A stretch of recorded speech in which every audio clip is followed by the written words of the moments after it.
A mysterious rock icon, Jim Morrison, passed away on a peaceful evening in Paris in 1971. Although heart failure was officially listed as the cause of death, a fresh notion that surfaced decades later cast doubt on our understanding of his last moments. Was there more to his death than meets the eye, or has the truth been kept from us the whole time? But we must first comprehend the tumultuous years before that tragic evening in Paris in order to solve the riddle of Jim Morrison's demise. A combination of spirituality, intelligence, and defiance molded Jim Morrison's extraordinary rise to fame. Morrison was born in Melbourne, Florida on December 8, 1943, and she was bound for greatness. George Stephen Morrison and Clara Virginia Morrison had no clue their kid would grow up to be the mysterious lead singer of The Doors. Rear Admiral George Morrison of the United States Navy was born and raised in this year. Naval was an honorable guy. As a family, they were deeply rooted in military culture. Jim, in particular, absorbed the regimented routines of his upbringing. However, Jim was never rule-abiding. Morrison shone a high level of intelligence from an early age. His IQ of 149 placed him in the top 1% of test takers. Still, he wasn't only interested in academia. An event that occurred in the desert when Jim was about 3 or 4 years old forms the basis of his life story. As they traveled past an Indian reserve, the family saw an automobile accident, a scene that little Jim would often think about. He said that he felt the Native American souls of the wounded spread over the roadway. Morrison's relatives deny the claim, but Jim remembers it vividly as a true event that changed his life and informed his work. Jim grew up in a constantly shifting environment as a military brat. His father's Navy profession required him to attend schools around the nation, so he spent part of his early years in San Diego. Jim continued to be a loner, engrossed in reading, poetry, and philosophy, even if each relocation provided new settings, people, and experiences. In these formative years, he started to develop an interest in the shadow side of human nature. Once Jim and his family moved to Alameda, California in 1957, he enrolled in Alameda High School. His defiant nature blossomed at this place. Morrison was more concerned with breaking new ground than following the herd, despite his outstanding intelligence. The ideas and music of the emerging rock and roll movement were only two of the many influences on his inquisitive mind. In 1961, Jim had already started to shape his legend-making image by the time he graduated from George Washington High School in Alexandria, Virginia. The love of literature that Jim Morrison felt when he entered his 20s became the driving force in his life. Seeking for the most obscure and difficult works, he channeled the untamed, defiant spirit that had defined his youth into literature. Morrison's English instructor for Morrison's senior year will remember how Jim ate books like they were going out of style. His unconventional reading collection included demonology from the 16th and 17th centuries, ancient writings, and the works of poets and thinkers who explored the shadow side of human nature. Morrison relocated to Clearwater, Florida, to live with his paternal grandparents in 1961, leaving behind the strict military discipline of his childhood. He began his academic career at St. Petersburg Junior College, but quickly switched to Tallahassee's Florida State University. Both intellectually and emotionally, he persisted in pushing limits here. Morrison had his first run-in with the police at this period, setting the stage for the difficulties he would face throughout his life.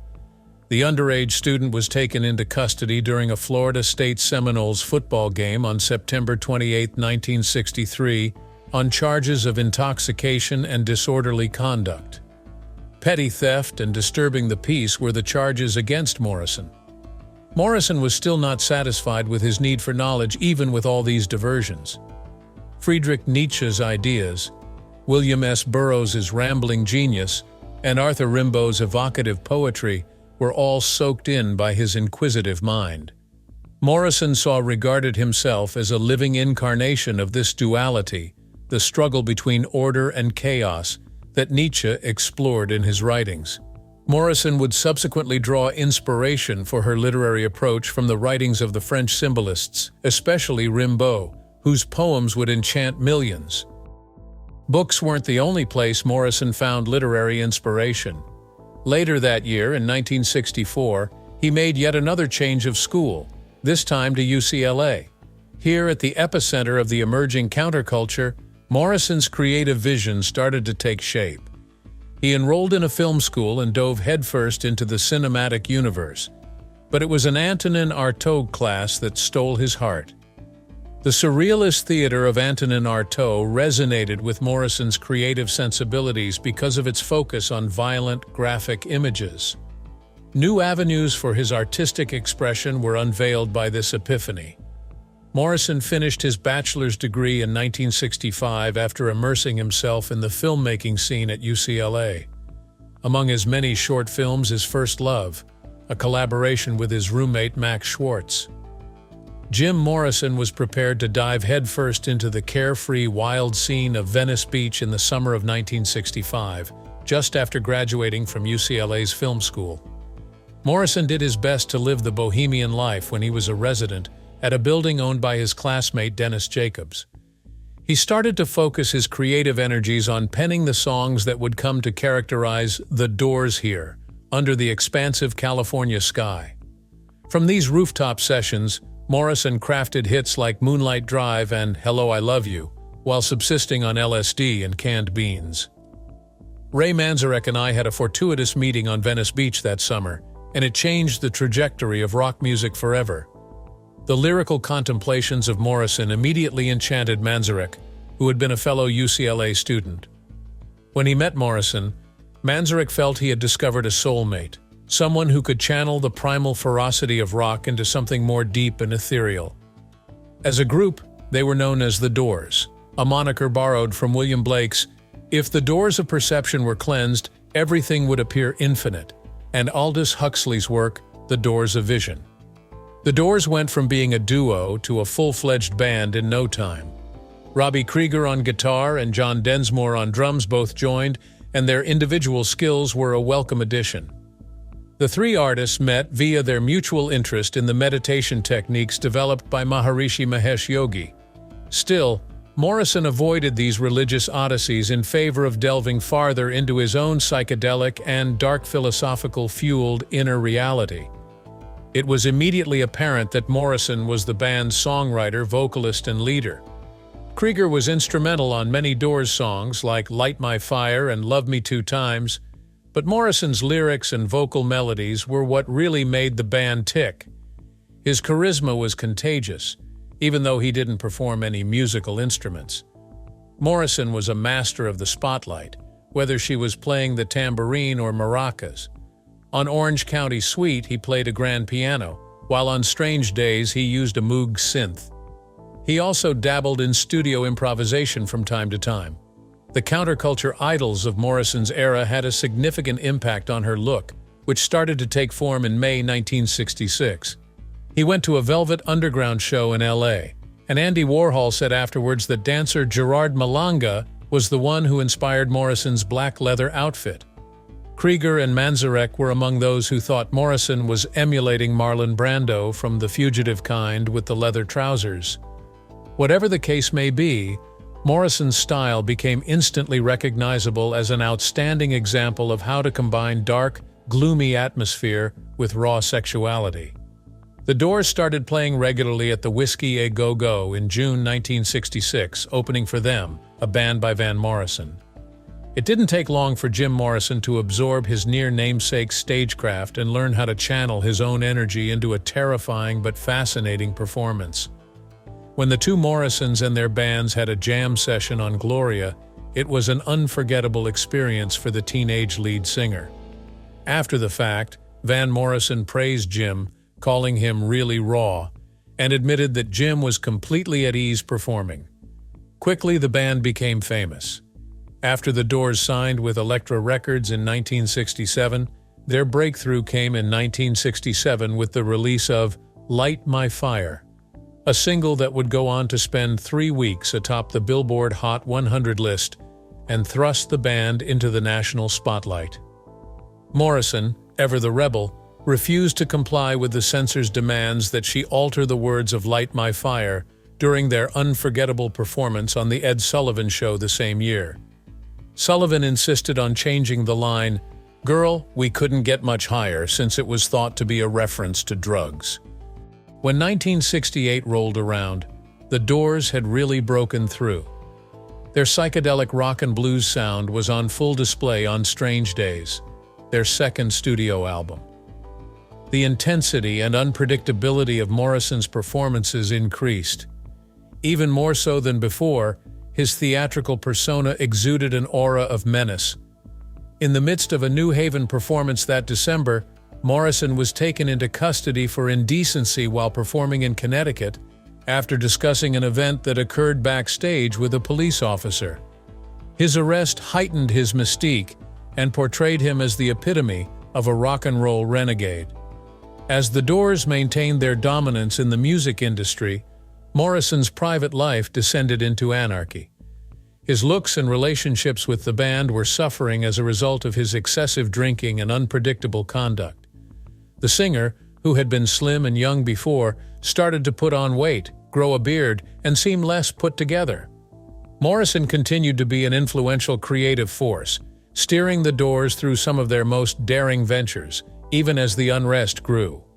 However, Morrison's life started to get out of hand when 1969 rolled around, paving the way for her terrible demise. His unrelenting drug addiction and the demands of stardom were wearing him down. Morrison and his long-term partner Pamela Courson moved to Paris in March 1971 in search of a new beginning. When Morrison moved to the City of Light, she hoped to escape the American limelight, concentrate on her poetry, and maybe even find some serenity. Morrison had hoped for a safe haven, but Paris would not provide it. The sad last chapter of his life unfolded there instead. After a night at the movies on July 3, 1971, Morrison supposedly felt sick. Morrison supposedly went back to their flat and complained of being sick, according to Courson. In an effort to alleviate his pain, she drew a bath for him out of concern. But when she went back to see how Morrison was doing, she discovered him dead in the tub. When she desperately dialed 911, she was in a state of panic, but by the time help arrived, Morrison had already died. French officials chose not to do an autopsy since they did not suspect foul play. This choice would set off decades of conjecture and conspiracy theories, although the official cause of death was listed as heart failure. For years, the official story went mostly unchecked because of the incomplete inquiry, which left many concerns unresolved. Was Morrison's death really due to heart failure, or was there anything more going on? Sam Burnett, whose name would reappear with a shocking discovery decades later, is here. In 2007, the disputed notion put up by Burnett, manager of the Rock and Roll Circus nightclub in Paris, was that Jim Morrison had died from a heroin overdose rather than heart problems. Morrison allegedly used heroin in the nightclub restroom on July 2, 1971, according to Burnett. Since Morrison had a history of needle phobia, Burnett said that she had probably snorted the heroin before her deadly overdose. The traditional symptoms of an overdose, including blood, froth around the mouth, and Morrison slumped in a toilet stall, were recounted by him. The plot takes a nasty turn, however, when we learn what occurred next. Instead of requesting an ambulance, Morrison's corpse was allegedly covertly driven from the nightclub to his flat in a waiting vehicle, according to Burnett. He said that Morrison's public image and reputation were shielded from a scandal that may have destroyed them by orchestrating the cover-up. Burnett said that Pamela Courson later made up the tale of Morrison's death in the bathtub in order to conceal the reality of his passing. When additional people who were supposedly there that night confirmed Burnett's hypothesis, it started to acquire some momentum. Prominent musicians and actors Marianne Faithfull and writer-photographer Patrick Chauvel both gave credence to Burnett's story. According to Faithfull, Morrison was in a clearly worsening condition, whereas Chauvel said that he assisted in transporting Morrison's corpse to the vehicle. The credibility of recollections that had been stewing for decades was called into doubt by their impassioned testimonials. Were they remembering things as they really occurred, or had the mythology and the passage of time distorted their memories of Morrison's death? Even with these accounts, the heroin overdose explanation has serious flaws. Heroin is usually used intravenously, and Morrison's infamous needle phobia makes the concept of him injecting heroin appear implausible. The information we have regarding Morrison's drug usage preferences is more in line with Burnett's version, which implies that he snorted the drug instead. One more thing casting doubt on the notion is the absence of any tangible proof or supporting information about the specific kind of heroin that was utilized. Also raising concerns from a logistical standpoint is the possibility of discreetly transferring Morrison's corpse from the nightclub to his flat. Careful preparation and execution would have been necessary for any clandestine effort to relocate Morrison's remains, given his famous profile. It is very unlikely that many individuals, including Corson and maybe the French authorities, would have coordinated to pull off a cover-up. However, if this is accurate, it would explain why there was no autopsy and why the body was buried so quickly at Père Lachaise Cemetery in Paris, all of which contributed to the ongoing suspicion. Morrison had an unmatched impact on rock music and the rock star image, and that impact has persisted even after decades of his death. Morrison's leather leggings in particular became iconic of the rock star style, and a representation of the wild, unbridled energy he personified. During U2's early 1990s tours, Bono wore Morrison's leather trousers as his The Fly persona. Morrison was once dubbed by music critic Stephen Davis the single greatest American rock star of his era, a moniker that has weight even in modern times. Morrison was further cemented in her position as a rock hero with the 1993 induction of The Doors into the Rock and Roll Hall of Fame. As evidence of his evergreen allure, Rolling Stone readers placed him among the top lead vocalists of all time, and he keeps popping up on lists of the finest singers. Morrison's impact went much beyond his musical career. His charisma and the way he sang served as an inspiration to musicians of all stripes. The lead vocalist of the Stooges, Iggy Pop, is renowned for quoting Morrison as saying that her performance had a big impact on him because of the impression that her aggressive and unpredictable stage presence made. Singers like Ian Curtis of Joy Division and Susie Sue of Susie and the Banshees were influenced by Morrison's dark and gloomy voice, which created a template for the gothic rock genre. Morrison has been named as an important professional influence by several musicians including Patti Smith, Eddie Vedder, Billy Idol, and Julian Casablancas of The Strokes. Film has also preserved the effect of Morrison's life and death. Attempting to portray the real man behind the legend, Oliver Stone's 1991 biopic The Doors starred Val Kilmer as Jim Morrison. Those who knew Morrison intimately critiqued the film's depiction, despite the widespread admiration for Kilmer's performance. The other members of The Doors allegedly had trouble telling Kilmer's voice apart from Morrison's. The Doors keyboardist Ray Manzarek felt the film portrayed Morrison too negatively, ignoring his true selves as a charming friend and a sensitive poet. The band's guitarist Robbie Krieger agreed, saying that Morrison's complex character was underrepresented in the film. Morrison's impact on popular culture is far-reaching and not limited to the music business. Inspired after Morrison's life, the character of the 2011 Bollywood film Rockstar showcases his lasting worldwide popularity. Fans from all over the globe now make the trek to visit his tomb in Paris's Père Lachaise Cemetery, a true reflection of the enduring effect he had. The life and death of Jim Morrison, a guy who was profoundly imperfect but extraordinarily talented, leave an enduring dichotomy in his legacy. Jim Morrison's immeasurable impact on popular culture, rock and roll, and popular music will ensure that his name is remembered for generations to come.